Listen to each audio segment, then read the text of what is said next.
CGA Tour, a podcast unlike any other. Now your host. Hello and welcome back to the latest episode of the CGA Tour podcast. I'm your host here, as always, Glen Alexander. And on tonight's episode, I'm going to go through 10 questions here that my wife asked me, 10 or so questions here, see how much time we have, of Oklahoma State football and the Oklahoma State kind of sports scene, as well as this Saturday, depending on when you're listening to this is being recorded on August 29th, Thursday. But you've got Colorado kicking off against South Dakota State University. But this really kicks off the whole fall calendar and then kind of really the athletic calendar year as well, too, as we exit the last one here and had I'd say, really kind of a topsy-turvy season last year for Oklahoma State football. Did not start out great as well as I thought it could have, and did not keep going on as well as I thought it could have as well either. But with that being said here, it is me, myself, and I here on the podcast tonight with another voice here, but we're going to kind of have a quicker episode this week. Next week, be back with an Arkansas gamer and a preview with two guys from the College Huddle Network that I'm a part of. And you get that podcast in there as well, too, with hopefully a little less bias in there, as I did preview the South Dakota State game, in case you missed it, about a month ago with a good friend and fellow OSU alum, Brian Schroll. But with that being said, it was a little biased here, I got to say.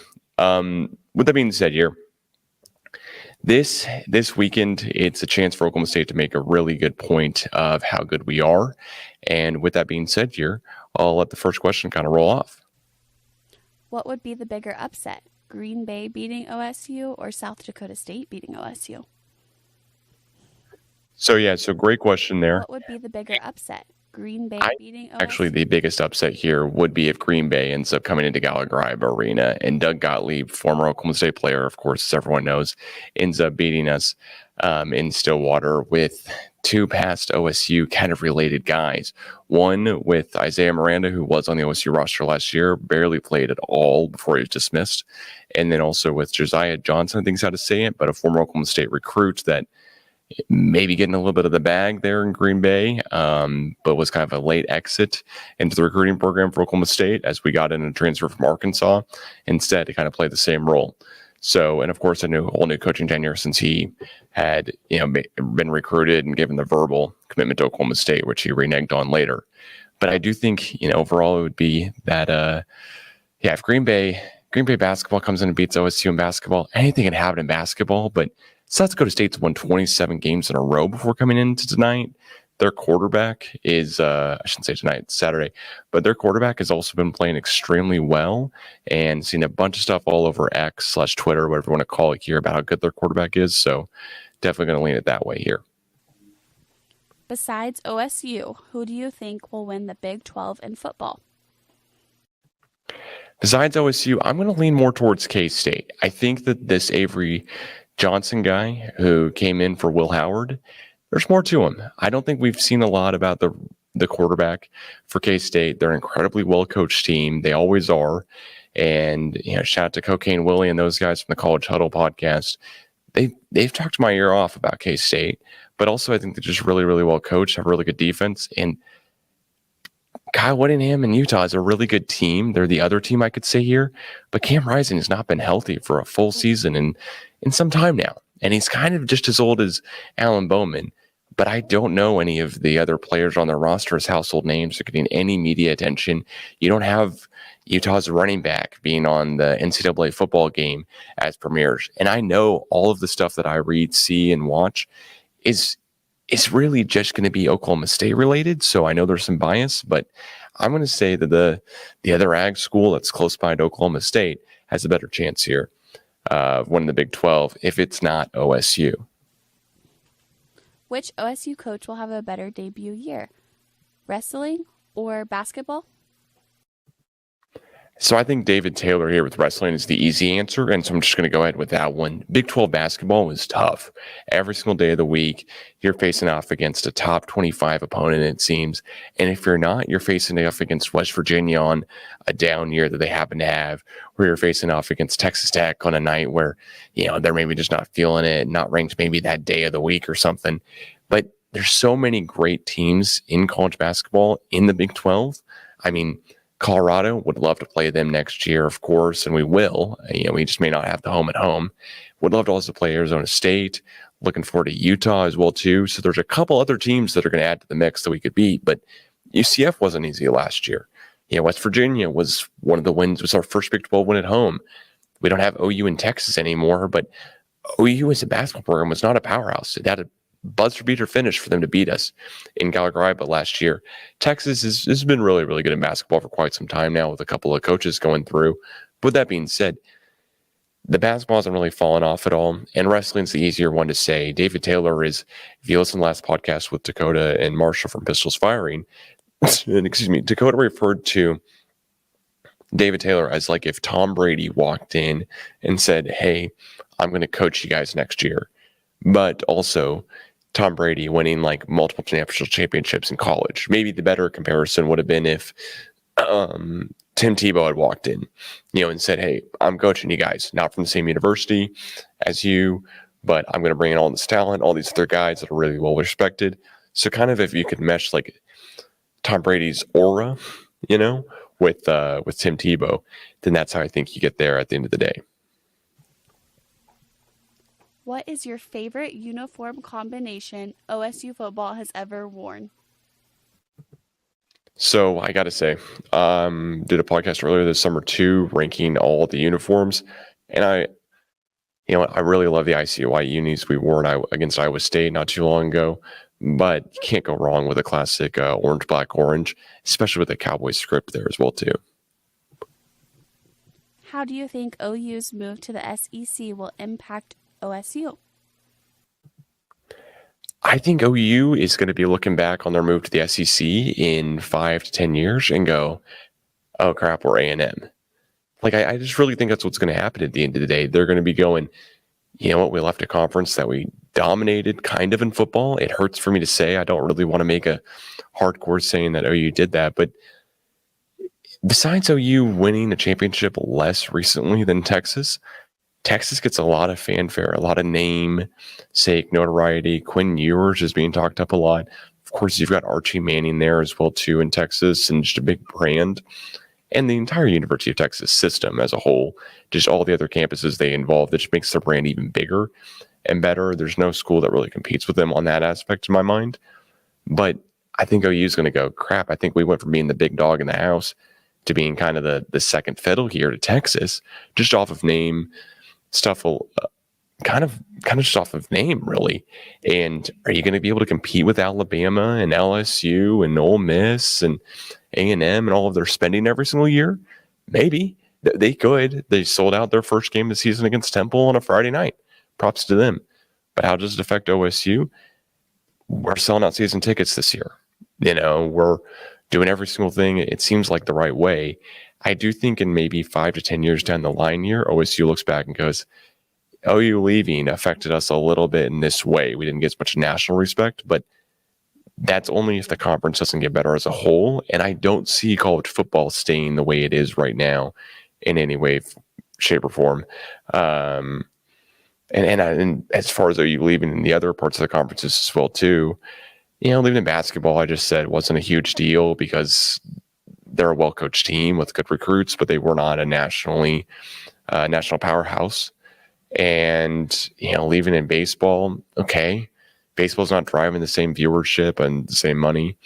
And then the other sports I'm leaving in is, really softball. I think that's the one that'll kind of hurt the most out of all of them because heck, it was a lot of fun to play OU in softball, and it was becoming such a highly contested matchup and really, really good play on the field. That was a lot of fun to watch. But as far as it comes to football, because that's the first and foremost thing that I think of when it comes to OU leaving the Big 12, probably lessens the notoriety of the conference just a little bit, but maybe it's a year or two dip, if that. I think the Big 12 was already known as the third best conference, and I think by them leaving, it still means we're the third best conference overall, and it kind of brings the SEC a little bit down just because they're just adding more team. Once you add more overall, quantity over quality.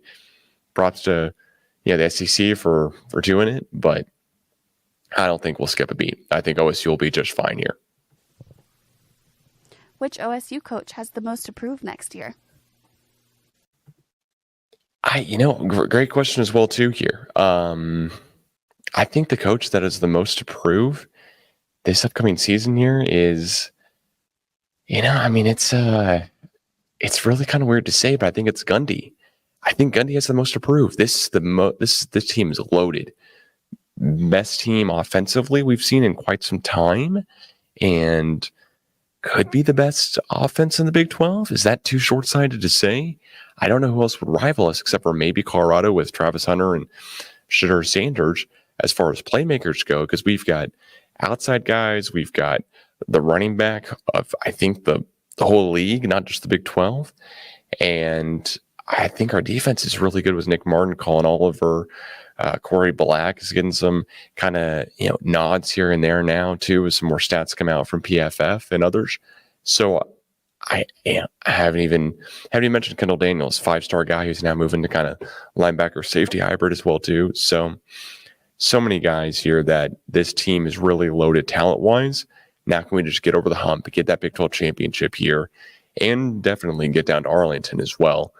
Whereas the rest of the coaches, Josh Holiday hosted a regional last year. I mean, you keep doing that, you're going to keep your head coaching spot, you would think.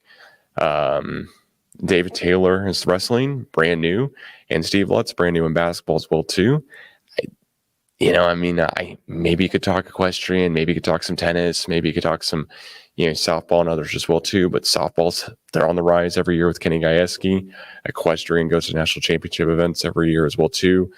Tennis and women's tennis were 29-1 last year. Men's tennis, I'm not exactly sure off the top of my head, but I know we hosted national championships last year in tennis, and I think the men's team did okay, just didn't make it all the way. Cross country wins a national championship every year, it seems. So when it comes down to it at the end of the day, I think Gundy's the one with more on the line. He has way more tenure than any other coach. He's been here 20 years now, and he's the one with the most approved because he's got the most kind of built up here. It's like, okay, can we get over the hump? Can we win another Big 12 championship? Because it's been more than 10 years now since we won the last one. And I think this is the year we add it all up together. I also, by the same point, don't think that there's any way, shape, or form that Gundy leaves after this season if he doesn't win the whole Big 12 or doesn't make the Big 12 championship. Something really badly would have to happen here for that to happen. But that being said, I just think Gundy's got the most on the line here because he's got the most built up, the most tenure with OSU, and really has had the biggest kind of expectations going into the season for sure. Which OSU player will have a breakout season in football? I think this one's kind of a toss-up a little bit, but I'm going to go to Sean Stribling. Whenever I hear anyone talk about him, or I hear Robert Allen on the radio, or I hear Marshall and Dakota last week and Pistols Fiery and Carson, and Carson and Caleb Powell with the Pistols Firing podcast as well too. Or Colby Powell, excuse me. They are always raving about Stribling. He changed his number from 88 to 1, kind of a little Des Bryant-ish deal there. He was 1 with OSU. I think Stribling's the guy where if he can stay healthy the whole season, he's the guy who's the breakout candidate for sure, because Rashad Owens is going to get covered.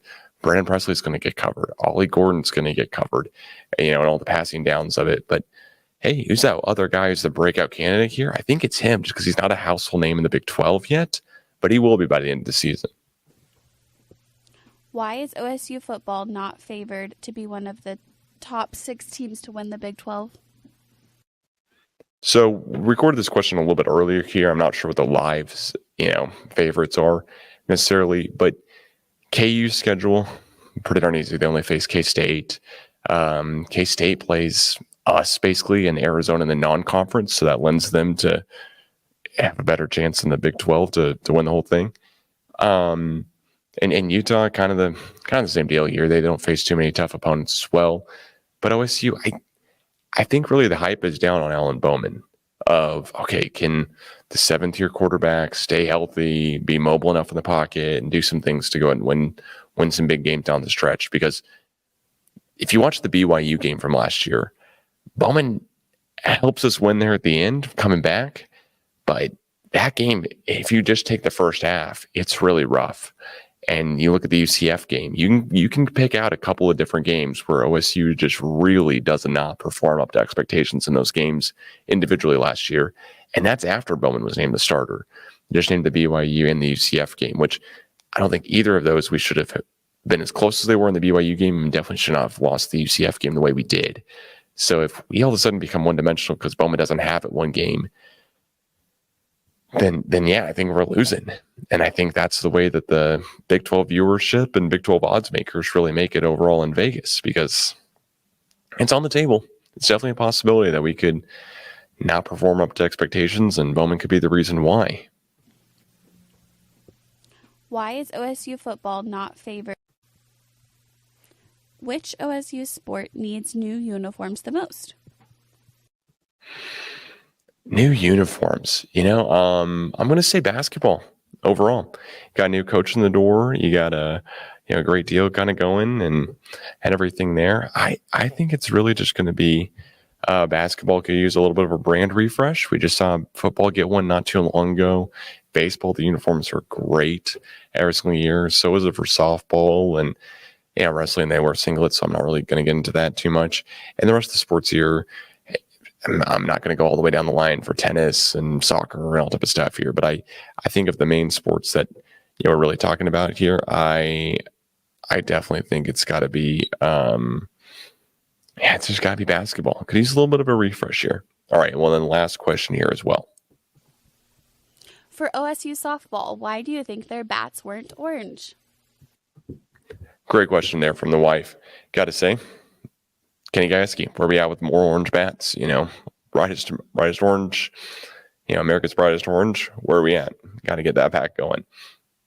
With that being said, though, thank you so much for everyone who's been tuning in, subscribing, following the podcast, all that type of stuff. Every single number is really, really up comparatively, and could not say enough thank yous to everyone for all of that.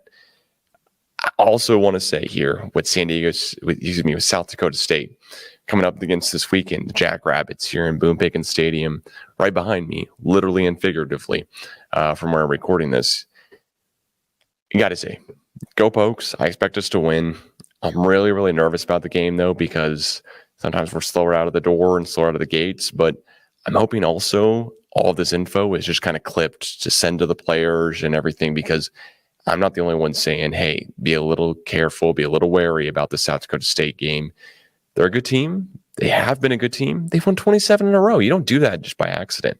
So with that being said, go Pokes. I expect us to win by 7. That doesn't mean we'll cover, unfortunately, but I do expect us to get up kind of bigger in the game and then, kind of be leading by 14, maybe, 21 points or so, and then let a touchdown or two back in late where we're kind of going, oh, crap, there's 2 minutes left. Now we got to kneel it and make sure we control the clock to kind of get out of here with a win, but it may not necessarily be the most confident win of the entire year. And that's more as when I look at last year and look back into what are the flaws and everything with OSU football. What am I not seeing? Why are we not picked to win the Big 12 first and foremost, since we were the only team still in the conference that was in the Big 12 championship last year, and we bring back 20 starters, right? Like, what am I missing? What am I not seeing? And I'd really try to pick apart that this offseason and kind of look more into it. Watching back the BYU game, watching back parts of the UCF game, because it was a miserable watch overall. And then watching back, the South Alabama game last year, the Iowa State game last year as well, too. Those were before Bowman was named the predominant starter. And really, we're still playing a 3-quarterback rotation for those first 2 games last year that we lost. But, we beat Arizona State with a 3-quarterback rotation. They're a Power 4 team. They're not horrible. They're not great. They may finish last in the Big 12, but they're not an FCS team like South Dakota State is. They're not they're also by the same point here, not Arkansas. And so I think there could be a little bit of looking ahead here to next week afterwards and the SEC opponent. I don't think Gundy's that type of coach, though, to let that happen too often. But you look back in Oklahoma State football and how we start off seasons. And last year, listen, it was awesome. Double-digit wins. I'm never going to be mad about that. Beating an SEC team in the bowl game, even if they didn't play their starters. That's a huge just pump up your chest moment here. The last game of the season, you won. You come in confident to the next season. This offensive line, average age, older than the Thunder starting lineup last season. I've said that 3,000 times. We'll stop there with it. With all of this, go Pokes. I think we've got this one. this coming weekend, and can't wait to preview the Arkansas game after a knock on wood here, but confidently saying Oklahoma State's 1-0 here heading into week 2 of the college football season. So have fun watching some college football here tonight on Thursday, August 29th. Thanks so much for listening and tuning in, hanging out for the latest episode of the CGA Tour podcast, hosted by Calvin Glen Alexander, myself. Please follow at the CGA Tour on Twitter, Instagram, and just wherever you listen to podcasts overall. And then we'll be back here next week, hopefully same time, same place, but maybe a little bit later in the day, depending on when I'm able to record that one, the Arkansas guys. So thanks so much again, and go Pokes.